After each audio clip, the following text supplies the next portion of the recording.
جی سر، وعلیکم السلام سر۔ یہاں سے پڑھنا ہے نا سن 111 ہجری میں؟ جی جی بسم اللہ الرحمن الرحیم۔ سن 111 ہجری میں حشان بن عبد الملک نے اشرس بن عبداللہ کو، جبکہ وہ ترکوں اور سمرقندیوں سے مصروف پیکار تھا، معزول کر کے جنید بن عبد الرحمن بن عمر بن حرس بن خارجہ بن سنان بن ابی حارثہ مری کو مامور کیا۔ جنید جب خراسان کے دارالصدر شہر مرو میں پہنچا تو اس نے وہاں بجائے اشرس کے اس کے نائب خطاب بن معذر سلمی کو پایا۔ وہ ایک روز قیام کر کے ماوراء النہر کی طرف سے روانہ ہوا اور اپنی جانب سے معشر بن مزاحم سلمی کو مرو میں چھوڑ کر اور خطاب کو اپنے ہمراہ لے کر روانہ ہوا، اور اشرس کے ساتھ خاقان و اہل بخارا پر فتح یاب ہو کر مرو کی جانب سن 111 ہجری کے آخری ایام میں واپس آیا۔ مرو میں آ کر اس نے قطن بن قتیبہ بن مسلم کو بخارا پر، ولید بن قعقاع عبسی کو ہرات پر اور مسلم بن عبد الرحمن باہلی کو بلخ کی حکومت پر مامور کیا، لیکن چند ہی روز کے بعد مسلم بن عبد الرحمن کو معزول کر کے یحییٰ بن سبیہ کو بلخ کا حاکم بنایا۔ سن 112 ہجری میں جنید نے تخارستان کے باغیوں کو سرکوبی و سزا دہی کے لیے عمار بن حریم کو 18,000 کی جمعیت کے ساتھ ایک طرف سے اور ابراہیم بن بسام کو 10,000 کی جمعیت کے ساتھ دوسری طرف سے روانہ کیا۔ خود بھی اسی طرف روانہ ہونے کی تیاری کی۔ ترکوں کو جب اس کا معلوم ہوا تو وہ خاقان کو اپنا سپہ سالار بنا کر بہت بڑا لشکر جمع کر کے سمرقند پر حملہ آور ہوئے۔ اس زمانے میں سمرقند کا عامل سورہ بن الجبر تھا۔ اس نے جنید کے پاس خبر بھیجی کہ خاقان نے اپنے زبردست لشکر کے ساتھ سمرقند کی طرف حرکت کی ہے، میری مدد کے لیے جلد فوج بھیجیے۔ معشر بن مزاحم وغیرہ نے جنید کو مشورہ دیا کہ سمرقند کی طرف آپ کو کم از کم 50,000 فوج کے ساتھ جانا چاہیے، کیونکہ ترکوں کا مقابلہ آسان نہیں ہے، لیکن جب کل تمام فوج منتشر ہو چکی ہے آپ کے پاس بہت ہی تھوڑے آدمی ہیں، اس حالت میں آپ سمرقند کا ارادہ نہ کریں۔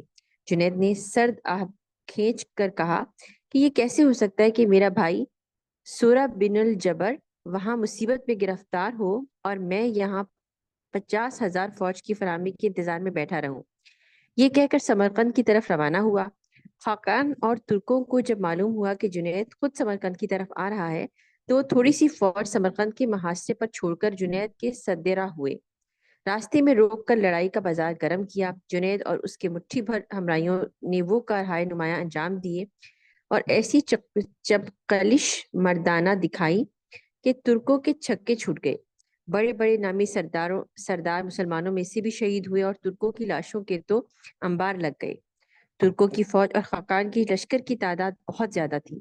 جنید نے پہاڑ کو پس پشت رکھ کر خاقان اور اس کی لشکر کو کئی مرتبہ پیچھے ہٹایا اور ترکوں کو میدان سے بھگایا۔ آخر سرداروں کے مشورے سے سورہ بن الجبر کے پاس سمرقند میں پیغام بھیجا کہ ہم تم سے صرف 2 منزل کے فاصلے پر مصروف جنگ ہیں، تم ہمت کر کے سمرقند سے نکل آؤ اور نہر کے کنارے کنارے سفر کرتے ہوئے ہم تک پہنچو اور دوسری طرف سے ترکوں پر حملہ کر دو۔ سورہ بن الجبر سمرقند سے روانہ ہوا، لیکن جس راستے کی نسبت ہدایت کی گئی تھی اس راستے سے نہیں آیا، بلکہ ایک دوسرے راستے سے آیا۔ نتیجہ یہ ہوا کہ قریب ہی پہنچ کر ترکوں کے لشکر میں گھر گیا اور لڑ کر بہت سے لشکر کو قتل کر دیا۔ اس طرح جنید کو کوئی امداد نہ پہنچ سکی۔ آخر مسلمانوں نے جی توڑ کر ایسے سخت حملے کیے کہ خاقان اور ترکوں کو بھگا دیا اور سمرقند میں داخل ہو گئے۔ یہاں سے ایک تیز رفتار قاصد کے ہاتھ مفصل کیفیت لکھ کر حشام بن عبد الملک کے پاس دمشق کو بھیجی۔ خلیفہ نے کوفہ اور بصرہ میں احکام بھیج کر 10,000 فوج دونوں مقاموں سے جنید کی مدد کے لیے روانہ کی اور جنید کو لکھا کہ تم مصروف جہاد رہو، میں 20,000 فوج، 30,000 روپے اور 30,000 تلواریں تمہاری امداد کے لیے کوفہ اور بصرہ سے بھیجوا رہا ہوں۔ یہ پیغام خلیفہ کا جنید کے پاس سمرقند میں پہنچا۔ جنید سمرقند میں مقیم رہا، لیکن چند ہی روز کے بعد سنا کہ خاقان نے جو جنید کے مقابلے سے بھاگ کر گیا تھا، فوجیں جمع کر کے بخارا پر قبضہ کرنے کا ارادہ کیا ہے۔ بخارا کی حکومت قطن بن قتیبہ کے سپرد تھی۔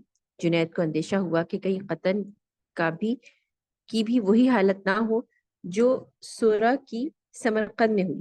اس نے عثمان بن عبداللہ کو 400 سواروں کے ساتھ سمرقند میں چھوڑا اور ہر قسم کا کافی سامان رسد اس کے لیے فراہم کر دیا، اور خود عورتوں، بچوں اور ضروری سامان لے کر سمرقند سے بخارا کی طرف روانہ ہوا۔ تو اویس کے قریب مکان کومینیا میں یکم رمضان سن 112 ہجری کو خاقان سے مقابلہ ہوا۔ خاقان کو شکست ہوئی اور جنید اپنے سامنے راستہ صاف پا کر بخارا کی جانب گرم سفر ہوا۔ راستے ہی میں ایک مرتبہ پھر ترکوں نے مقابلہ کیا، اس میں بھی مسلمانوں نے فتح پائی۔ اس کے بعد جنید بخارا میں داخل ہو گیا اور یہی کوفہ اور بخارا کی فوجیں بھی جنید کے پاس پہنچ گئیں۔ جنید نے جی ترکوں کو متواتر اور جی جی اب یہاں پر ایک دو لفظ ہیں وہ بہت کثرت کے ساتھ آ رہے ہیں، ایک ہے ترک اور ایک ہے خاقان۔ جی خاقان تو جی، تو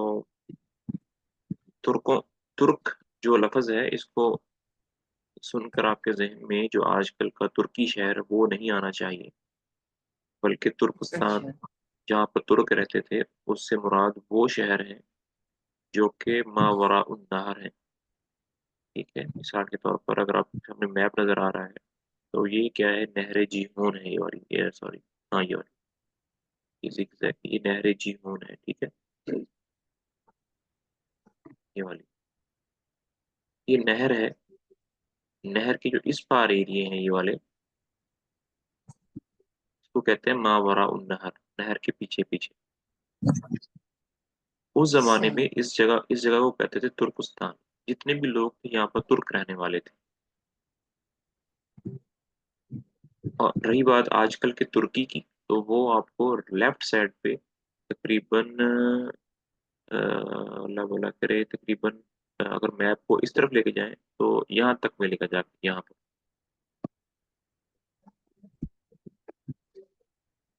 ٹھیک ہے۔ تو ترکوں سے مراد آپ یہ چیز ہے، ترکستان جو آج کل کا تاجکستان ہے، کرغزستان ہے، ترکمانستان ہے، جن کو ہم رشین اسٹیٹس کہتے ہیں، یہ وہ لوگ ہیں، اچھا ٹھیک ہے۔ صحیح پھر دوسرا لفظ ایک آ رہا ہے خاقان۔ خاقان سے مراد چائنا کے لوگ ہیں، آج کل کی ماڈرن جو، ہاں، خاقان جو ہیں وہ چائنا کے لوگ ہیں، اور ترک جو ہیں یہ رشین اسٹیٹس کے لوگ۔ اس کے بعد ایک ایک لفظ تخارستان، پہلی دفعہ سننا ہے ہم نے، تخارستان۔ تخارستان جو ہے یہ آپ لوگوں کو یہاں پر تخارستان جو ہے وہ آج کل 3 کنٹریوں کا مجموعہ ہے، ایک افغانستان ہے جو یہاں پر ہے کابل، ٹھیک ہے، اور ازبکستان ہے، ٹھیک ہے، اور تاجکستان۔ تقریباً یہ والا ایریا بنے گا جو نہر سے پہلے پہلے، یہ والا۔ اور یہ آپ کو بلخ نظر آئے گا، یہ بلخ کا نام سنا ہے، یہ والا۔ اور یہ سمرقند ہے جو کہ نبی نام آیا ہے، یہ والا۔ اور یہ بخارا ہے جہاں کی امام بخاری رحمہ اللہ ہے یہاں پر۔ اور یہ مرو ہے۔ تو ان صحیح شہروں کے نام ٹھیک ہے۔ اور یہ کوفہ اور بصرہ ہے، یہ کوفہ ہے، اور یہ بصرہ، ادھر ہے بصرہ، یہ بصرہ ہے۔ کوفہ اور بصرہ کو دونوں کو ملا کے عراق کہتے ہیں اس زمانے میں۔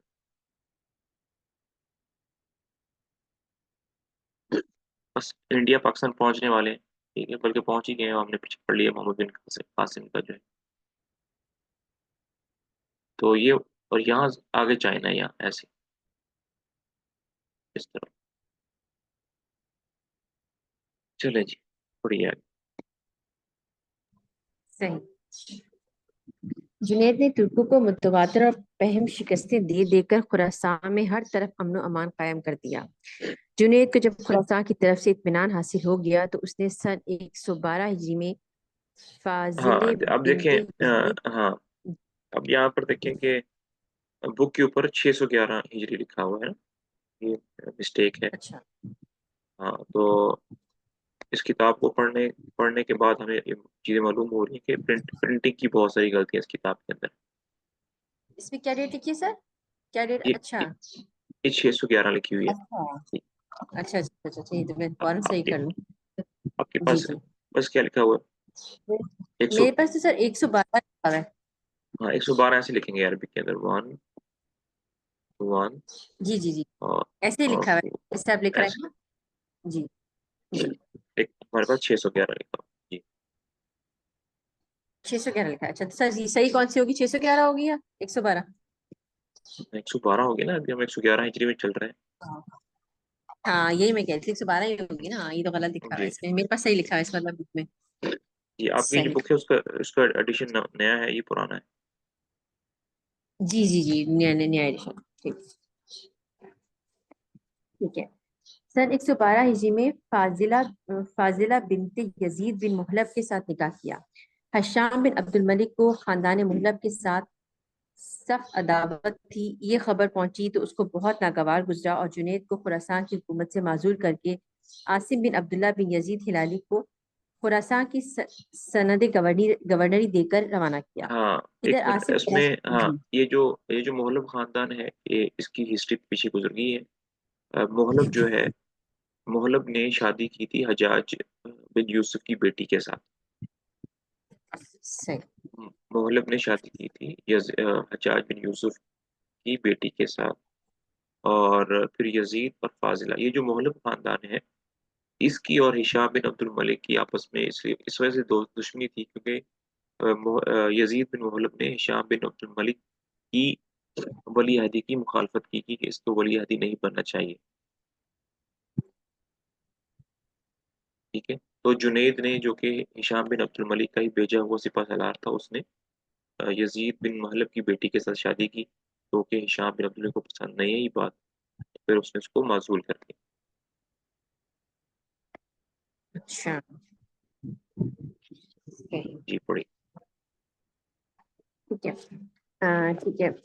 حشام بن عبد الملک کو خاندان محلب کے ساتھ سخت عداوت تھی. یہ خبر پہنچی تو اس کو بہت ناگوار گزرا اور جنید کو خراسان کی حکومت سے معزول کر کے عاصم بن عبداللہ بن یزید ہلالی کو خراسان کی سند گورنری دے کر روانہ کیا. ادھر عاصم خراسان کی طرف روانہ ہوا. ادھر جنید کے مرض استسقاء نے خطرناک صورت اختیار کر لی. جس روز عاصم مرو میں داخل ہوا، اسی روز اس کے آنے سے پہلے جنید فوت ہو چکا تھا. عاصم نے خراسان پہنچ کر جنید کے عاملوں کو معزول کر کے اپنے جدید عامل مقرر کی. حرز بن شرح سن 100 ہجری میں، جبکہ حضرت عمر بن عبدالعزیز کی خلافت کا زمانہ تھا، بنو عباس نے اپنی خلافت کے لیے بنو امیہ کے خلاف خفیہ کوششیں اور سازشوں کا سلسلہ شروع کر دیا. یہ کوششیں نہایت احتیاط اور دانائی کے ساتھ جاری تھیں. حضور صلی اللہ علیہ وآلہ وسلم کی بعض احادیث کو خاص طور پر شائع کیا جاتا تھا. بعض روایات مصلحتاً وضع بھی کر لی گئی تھیں. بعض روایت میں کچھ فقرات اضافہ کر دیے گئے تھے، جن سے سب کا منشا یہ تھا کہ لوگوں کو اس بات کا کامل یقین ہو جائے کہ خلافت اسلامیہ بنو عباس پہ ضرور آئے گی اور بہت جلد آئے گی. اس کے بعد بنو ہاشم کا حقدار خلافت ہونا اور بنو امیہ کا ناجائز طور پر برسر حکومت آ جانا، چونکہ پہلے ہی سے انقلابی جماعتوں کے لیے بطور ایک زبردست ہتھیار کے استعمال ہو رہا تھا، لہٰذا ان باتوں سے بھی خوب فائدہ اٹھایا گیا. اس کام کے لیے خاص قابل آدمی بطور مشتری مصروف کار تھے. بنو امیہ اپنے زوم حکومت میں ایسی باتوں کو نہ خاطر میں لاتے تھے، نہ ان کی استعداد کی طرف متوجہ ہونے کو ضروری سمجھتے تھے، نہ اس قسم کی خفیہ سازشوں کی ٹو اور تلاش میں رہنا پسند کرتے تھے. سر اس کا مطلب کیا ہوا کہ انہوں نے کچھ احادیث میں جو ہے وہ کچھ چینجنگ کی. جی جیسے کہ پتہ ہے کہ زمانہ جاہلیت میں نبی صلی اللہ علیہ وسلم کی نبوت سے پہلے بنو امیہ میں اور اس طرح بنو عباس میں آپس میں ایک طرح کی مقابلہ بازی کہ کون منصب سنبھالتا ہے، اس طرح چلی آ رہی تھی، چپلش چلی آ رہی تھی. تو ابھی جس موڑ پر ہم کھڑے ہیں تاریخ میں 100 ہجری میں، یہ بہت ہی امپورٹنٹ موڑ ہے، کیونکہ بنو امیہ کو تقریباً 59 سال ہونے والے ہیں ان کی خلافت کو. تو بنو عباس جو کہ حضرت عباس رضی اللہ تعالیٰ عنہ کے خاندان سے ہیں، انہوں نے ایک سازش پھیلانا شروع کر دی کہ ہم ان کی حکومت کو ختم کر کے خود کرتے ہیں. پھر بنو امیہ کے بعد بنو عباس کا ہی دور آنا ہے نا، تو ایک طرح کی یہ بنو عباس کی سٹارٹنگ ہو رہی ہے. تو انہوں نے نبی صلی اللہ علیہ وسلم کی کچھ احادیث کو توڑ مروڑ کے اور کچھ چینجنگ کر کے اپنے لیے استعمال کرنا شروع کر دیا، تاکہ لوگوں کو پتہ چل سکے کہ بھئی، یعنی سیدھے سادے الفاظ میں یہ کہہ سکتے ہیں کہ بنو عباس نے دین کا استعمال کیا. انہوں نے احادیث پڑھانا شروع کی کہ دیکھو احادیث میں ہماری خلافت کا آیا ہے تو ہم نے آنا ہی آنا ہے. تو اس طرح.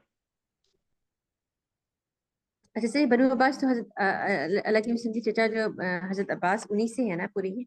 جی جی، بنو عباس اور عباس کی فیملی سے. ہاں انہی کی فیملی، ٹھیک ہے. ہاں لیکن یہ ان کی امیہ.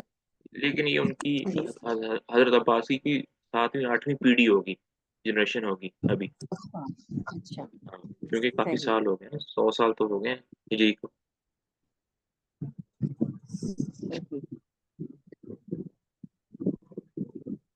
ٹھیک ہو گیا، صحیح. اچھا اس کے علاوہ بنو ہاشم کا حقدار خلافت ہونا اور بنو امیہ کا ناجائز طور پر برسر حکومت آ جانا، چونکہ پہلے ہی سے انقلابی جماعتوں کے لیے بطور ایک زبردست ہتھیار کے استعمال ہو رہا تھا، لہٰذا ان باتوں سے بھی خوب فائدہ اٹھایا گیا کہ اس کام کے لیے خاص قابل آدمی بطور مشتری مصروف کار تھے. اور بنو امیہ اپنے زوم حکومت میں ایسی باتوں کو نہ خاطر میں لاتے تھے اور نہ ان کے استعداد کی طرف متوجہ ہونے کو ضروری سمجھتے تھے، نہ اس قسم کی خفیہ سازشوں کی ٹو اور تلاش میں رہنا پسند کرتے تھے. فاطمیوں اور الویوں نے بھی عباسیوں کی متوازی اسی قسم کی کوششوں اور سازشوں کا سلسلہ پہلے ہی سے باقاعدہ جاری رکھا تھا. صرف فاطمی اور ہاں، الوی کون ہوئے؟ جی. تو ابھی تقریباً 4 قسم کے لوگ آپ کو سننے کو ملیں گے. بنو امیہ جو کہ حضرت معاویہ رضی اللہ تعالیٰ عنہ کے خاندان سے تھے. بنو عباس حضرت عباس کے خاندان سے تھے. فاطمی جو ہیں یہ تقریباً یہ شیعہ ہوتے ہیں، اور آج کل یہ شیعہ ہے. اس زمانے میں تو شیعہ کا اس طرح سے ایز اے ٹرم تعارف نہیں تھا. تو یہ امام جعفر بن صادق کی لڑی ہے، اور پیچھے جائے تو حضرت فاطمہ رضی اللہ تعالیٰ عنہ کے کی نسل سے ہیں. اور صحیح. علوی جو ہیں، جیسے کہ آپ لوگوں کو پتا ہے کہ حضرت علی رضی اللہ تعالیٰ عنہ کے 2 بیٹے تھے، حسن اور حسین. ٹھیک ہے، لیکن ان کے ایک بیٹے جی. محمد بن حنفیہ بھی تھے، کیونکہ حضرت نام کی علی رضی اللہ عنہ کی اور شادی بھی تھی. ان سے ان کے بیٹے تھے محمد بن حنفیہ، یہ ان کی لڑی سے ہیں آگے علوی. اچھا یعنی ان کے تیسرے بیٹے کی لڑی سے ہی ہے. ہاں، تو ابھی ان کا تعارف پھر سے آئے گا، لیکن یہ سمجھ لیں کہ فاطمی اور علوی دونوں کا تعلق حضرت علی کے خاندان سے. اچھا دونوں کا تھا، ٹھیک ہو گیا. صحیح صحیح. ٹھیک ہے. فاطمیوں اور الویوں نے بھی عباسیوں کے متوازی اس قسم کی کوششوں اور سازشوں کا سلسلہ پہلے ہی سے باقاعدہ جاری رکھا تھا، اور یہ تمام سلسلے خراسان میں ہی نشو نما پا رہے تھے، کیونکہ خراسان ہی کی آب و ہوا ایسی کوششوں اور سازشوں کے لیے زیادہ موافق و موزوں تھی. خراسان میں ازد کے نامور قبیلے کا سردار حرس بن شریح خاص طور پر الویوں اور فاطمیوں کا شیدائی تھا. چنانچہ سن 112 ہجری میں اس نے سیاہ کپڑے پہنے اور لوگوں کو اتباع کتاب و سنت اور بیعت امام رضا کی دعوت دی اور فاریاب میں پہنچ کر اس کام کو شروع کیا.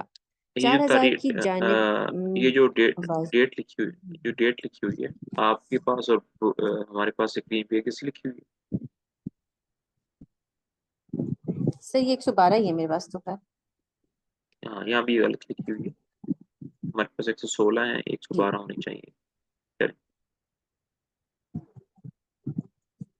ہاں سر میرے پاس تو 112 ہے یہ نا.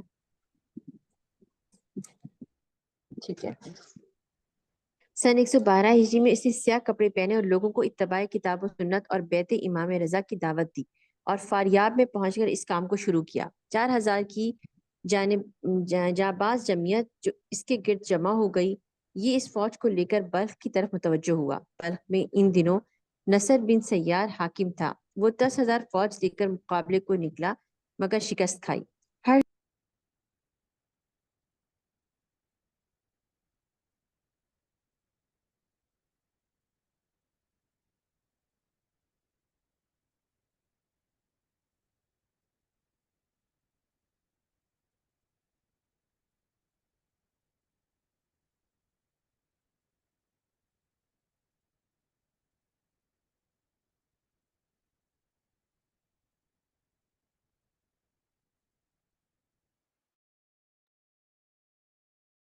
آواز چلی گئی ہے۔ جی سر سوری ٹھیک ہے، یہاں سے دوبارہ پڑھ لیتی ہوں۔ ٹھیک ہے، وہ 10,000 فوج لے کر مقابلے کو نکلا مگر شکست کھائی۔ حرز بن شریح بلخ پر اپنی طرف سے سلیمان بن عبداللہ بن حازم کو بلخ میں معمور کر کے جرجان کی طرف بڑھا۔ بڑی آسانی سے جرجان پر قابض و متصرف ہو کر مرو کی طرف متوجہ ہوا۔ مرو میں عاصم بن عبداللہ نے لوگوں کو جمع کر کے مقابلے پر آمادہ کرنا چاہا، لیکن یہاں پہلے ہی سے حرز بن شریح کے ساتھ لوگوں کی خط و کتابت جاری تھی۔ حرز بن شریح کی جمعیت 60,000 تک پہنچ چکی تھی، جس میں ازد و تمیم کے نامی سردار اور فاریاب و طالقان کے زمیندار سب شامل تھے۔ ادھر عاصم بن عبداللہ بھی مقابلے کے لیے تمام ممکن کوششوں سے کام لیا۔ حرز بن شریح نے مرو پر نہایت جرت کے ساتھ حملہ کیا، مگر عین مقابلے کے وقت اس کی فوج 4,000 آدمی ازد و تمیم کے کٹ کر عاصم کی فوج میں آ ملے، جس کا نتیجہ یہ ہوا کہ حرز بن شریح کے ہمراہیوں کی جرت و دلیری اور جوش و خروش میں کسی قدر فرق آ گیا، مگر لڑائی بڑے زور شور کی ہوئی۔ نتیجہ یہ ہوا کہ حرز بن شریح شکست کر پیچھے کو لوٹا اور عاصم نے اس کا تعاقب نہ کیا۔ عاصم نے منازل و رحبان کے قریب پہنچ کر اپنا خیمہ نصب کیا تو اس کے پاس کل 3,000 سوار آ کر جمع ہوئے۔ حرز بن شریح نے اس کے بعد اپنی حالت کو پھر درست لیا اور وہ اپنے مقبوضات کو خراسان میں جلدی ترقی دیتا رہا۔ ان حالات سے مطلع ہو کر دمشق سے حشام بن عبد الملک نے عاصم سے جواب طلب کیا تو عاصم نے لکھا کہ خراسان کا تعلق براہ راست چونکہ دمشق یعنی دربار خلافت سے ہے، اس لیے اطلاعات کے جانے اور بوقت ضرورت مدد کے آنے میں توقف ہوتا ہے۔ مناسب یہ ہے کہ جس طرح پہلے خراسان کا صوبہ عراق کے ماتحت تھا، اسی طرح اس کو اب بھی عراق کے ماتحت کر دیا جائے تاکہ بصرہ اور کوفہ سے جلد امداد پہنچ سکے۔ حشام بن الملک نے اس رائے کو تو پسند کیا، مگر عاصم بن عبداللہ کو خراسان کی حکومت سے معزول کر دیا اور خالد بن عبداللہ قری گورنر عراق کو لکھا کہ تم اپنے بھائی اسد بن عبداللہ کو پھر خراسان کا حاکم بنا کر بھیج دو۔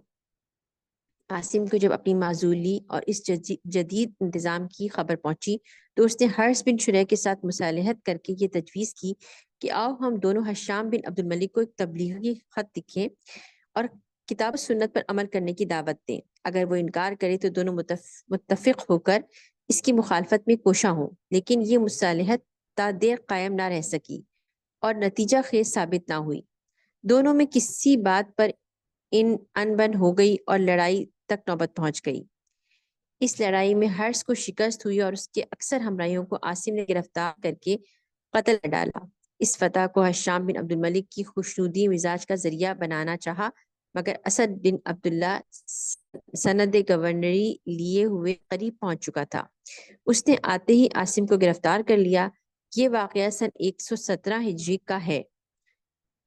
اب سر یہاں پہ تو 117 آ رہا ہے، تو یہ پھر 112 ہی ہوگا یا 116 ہوگا پیچھے والا؟ ٹھیک ہوگا، یہ نہیں 117 ہی ہوگا، مطلب کہ کیا ہر سال تو کوئی اچھا واقعہ ٹھیک پیش ہے، نہیں نہ آتا اس طرح۔ صحیح ٹھیک ہوگا، ٹھیک ہے۔ یہ واقعہ سن 117 ہجری کا ہے۔ اسد بن عبداللہ نے خراسان کی حکومت اپنے ہاتھ میں لیتے ہی حرز بن شریح سے خراسان کے شہروں کو واپس چھیننا شروع کیا۔ بلخ کو لے کر ترمز کا قصد کیا۔ قرض 2 برس تک اسد بن عبداللہ حرز بن شریح اور ترکوں کے ساتھ برابر مصروف جنگ رہا۔ حرز بن شریح کی حالت نہایت کمزور ہو گئی تھی۔ وہ اپنے چند رفیقوں کے ساتھ ادھر ادھر پناہ ڈھونڈتا پھرتا تھا۔ سن 119 ہجری میں خاقان اور بدر درخان اور اسلامی لشکر کے مقابلے میں مارے گئے۔ اسد بن عبداللہ کی فتوحات کا سلسلہ ترکستان سے گزر کر مغربی چین تک پہنچ گیا، یعنی خاقان تک۔ خاقان کہہ رہے ہیں نا سر آپ، مغربی جو چین ہے۔ جی جی، خاقان چین ہے۔ ٹھیک ہے گیا۔ ماہ ربیع الاول سن 120 ہجری میں، سر یہ 120 ہی ہے نا؟ ہاں 120 ہی ہے۔ 120 ہجری میں اسد بن عبداللہ قری مقام بلخ میں فوت ہوا۔ مرتے وقت اس نے جعفر بن حنظلہ نہروانی کو اپنا جانشین بنایا، جس نے 4 مہینے امارت کی۔ اس کے بعد ماہ رجب میں نصر بن سیار خراسان کا گورنر مقرر ہوا۔ اسی سال یعنی سن 120 ہجری میں حشام بن عبد الملک سے خالد بن عبداللہ کو گورنر عراق کے مخالفوں نے اس کی شکایت کی۔ حشام بن عبد الملک نے خالد بن عبداللہ کو گورنری عراق سے معزول کر کے یوسف بن عمر ثقفی کو سند گورنری عطا کی۔ یوسف بن عمر ثقفی ایک طرف عابد و زاہد تھا تو دوسری طرف سفاک و احمق بھی تھا۔ نصر بن سیار نے خراسان کی حکومت اپنے ہاتھ میں لی تو سب سے پہلے اس بات کی کوشش کی کہ 9 مسلموں سے جزیہ وصول کرنے کی رسم کو مٹا دیا جائے۔ چنانچہ اس نے اپنے عہد حکومت میں 9 مسلموں سے جزیہ لینا فوراً موقوف کیا، جس کا اثر فوراً نمودار ہوا کہ ترکوں میں اسلام بڑی سرعت سے پھیلنا شروع ہو گیا۔ جی بس یہاں تک پڑھ۔ ٹھیک ہے، کوشچن ہے آج کے لیسن میں؟ لیسن کے متعلق کوئی کوشچن ہو تو پوچھ سکتے، ورنہ لیو کر سکتے۔